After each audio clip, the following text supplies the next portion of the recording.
Hi and welcome to Winners Corner. This Sunday we're heading for Sundbyholm racetrack outside Eskilstuna.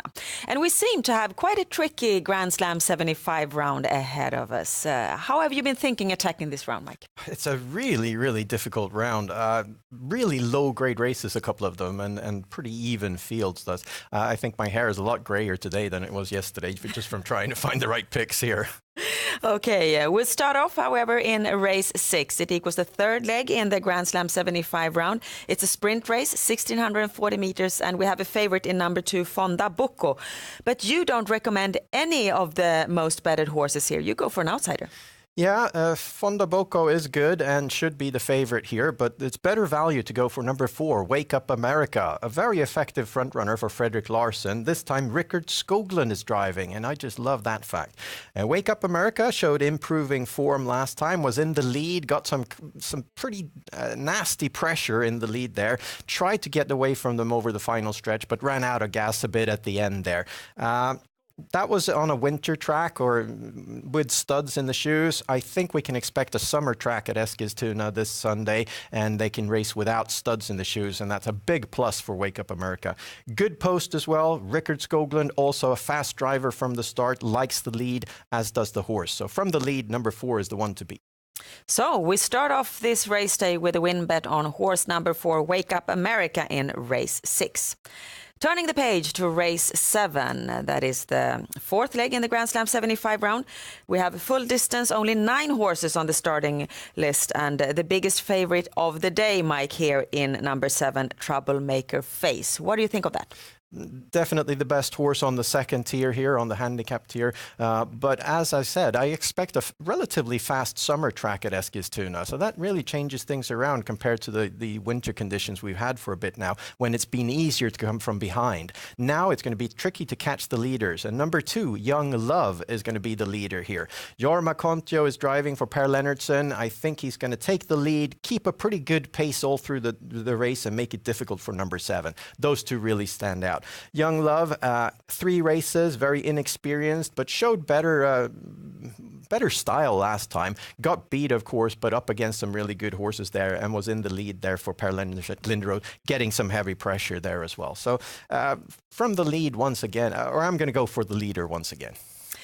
A win bet here in race 7 on horse number 2, Young Love. We turn the page once more to race 8. Fifth leg in the Grand Slam 75 round, sprint race, 1,640 meters. And how do you read this race? This is one of those low-grade races. It's spectacularly low class here, and it's kind of difficult to find any horse that wants to win here. They all have a lot of races without wins. But number 5, Andover BC, is at least getting closer and closer to a win with every race.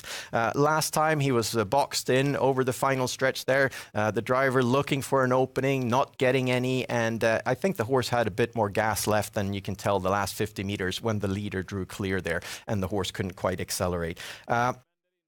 Not one of the best drivers here, but a horse that's shown improving form at least. Good post as well. I don't know. It's a tricky race, this one, and more or less anyone can win it. I'm hoping for an outsider in number 5. We're getting good odds on him at least. Yeah, so we have a show bet here in race 8 on horse number 5, Andover BC. The daily double we have in races 9 and 11, and DD1 holds a big field of mares, 15 of them that are going to battle it out over full distance, and you've selected one horse here, Mike. Who is it? Very inexperienced, the most inexperienced horse in the race, but the one that's shown best form lately and on her way up. Number 3, Moon Zappa. Very nice in 2 straight wins now. Trainer Petri Salmela always has his horses in good shape when they're out on the track, and of course the driver Ulf Olsson makes very few mistakes. Likely to take the lead here, and Ulf Olsson from the lead is always difficult to beat no matter what he's driving. This time he's also got one of the best horses and the horse with the best form. So a lot of things to like about Moon Zappa here. So this is a favorite where Mike actually thinks that this horse got what it takes. DD2 though, sprint distance, 1,640 meters, and here the favorite is number 2, Peder Mykla. But this is not a favorite that you are going for here. No, here I think they will really battle it out for the lead. Ebony Boko, a very efficient front runner, is definitely out for the lead. So is Peter Mykla. A few of the horses on the outside, like New Star Power, also an effective front runner and very fast behind the gate. So with a really high tempo here, it opens it up for the horses on the second row. And there we find a horse with excellent form. Number 10, Melby Emeralds. Always out on the V75 against top-notch horses. Always unlucky with the posts and always gets bad trips. This time was no exception. Second to last time, the horse finished fourth for Jimmy Dahlman after a really strong finish. Last through the turn there and real wide and finishing good. So Melby Emeralds has much better form than you can tell from the race card. Better capacity than you can tell from the card because the horse is really moving down in class this time. And also Ulf Olsen driving once again. I think that's a big plus. So I'm going for a straight Ulf Olsen double. So one single combination for the Daily Double this Sunday, as usual. The Grand Slam 75 round this Sunday holds, as usual, 7 races for us to solve.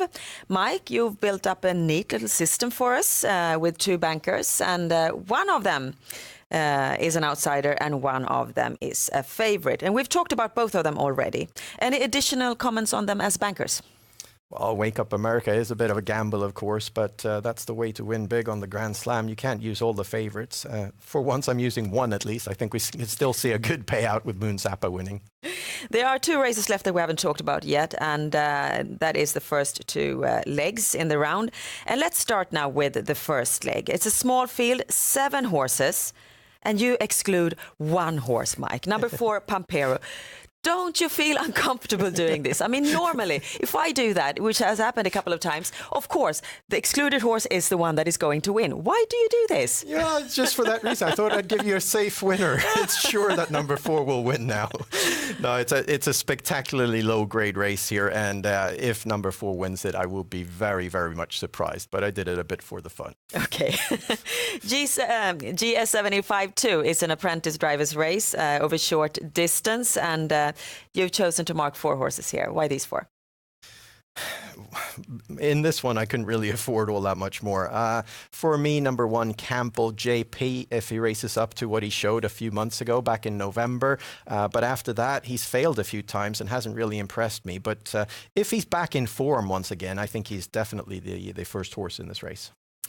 Very well then, we have a Grand Slam 75 system that holds 288 combinations.